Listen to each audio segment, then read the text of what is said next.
Бұл жаңа құрылыштағы домдар бойынша текшерулер қандай жүргізіліп жатады, ел ешқандай түсіну болмай жатады. Қашан ғана дом құрылып біткеннен кейін текшерулер болып жатады. Ушундай болгон, ушундай болуп калыпты деген болот. Бирок алдын ала текшерүү ешқандай жүргүзбөгөн белгилүү болуп турат. Ош шаарында чын айтыш керек, тартип болбой калыптыр да. Тартип жок болуп калыптыр. Ким каалаган жерде каалагандай домдун астын тосуп, же болбосо курулушту куруп, бүтүп, анан барып документ жасаганга үйрөнүшүптүр. Документ жасабаса, эгер мамлекеттик органдар уруксат бербей турган болсо, сотко барып, сот аркылуу чечип алыш, ошондой жаман жолго түшүп алабыз да. 2-3 ушундай көп кабаттуу үйлөрдү мыйзамсыз курулган курулуштар боюнча конкретно чечип кабыл алып, на принцип эл астында сүрдүртүп бергенде ошондо коркуп калат, тартип болот да. Антпесек болбой калат. Колледжде садик берсеңиздер жакшы болот, могу садик иштеп калса. Рахмат.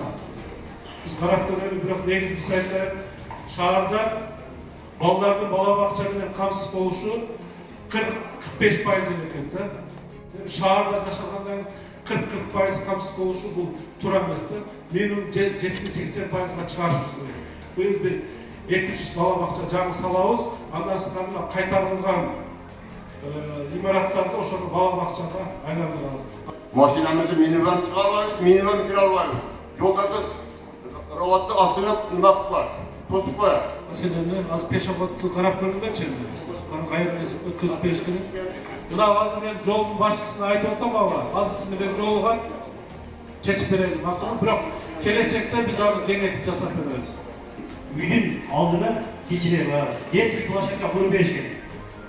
Ушул детский площадка азыр жок эсеби. Детский площадка салынды эле азыр жок нерсе болуп калды. Эми туугандар мындай да. Салып берип дагы анан дагы карап дагы берилбейт. Ушуга биз үйлөнүшүбүз керек да. Салынган нерсени жакшы карап алыш ошо элдин мүлкү да. Машинаны токтотуп коюп, эч нерсени уктап жатышат. Малайын нерсесин болсо, катар машинаны каптап эл жүдө калат. Элдин атынан келдим деп эже айтып берип. Мына тартипке чакыргыла. Өткөндө жыйында да айттым, азыр да элдин астында отурду. Баардыгын көндүрүш керек. Азыр чечип чыгарып берди кеңеш. Ошону аткаруу бийлигин биз каалабайбыз аткарышыбыз. Элде менен элдер ордунан туруп жумушка кирсе, булар ошол жерде туруктап алышып, аракы жүзөн башталат. Алар менен сүйлөшүүлөрдү уюштурайлы.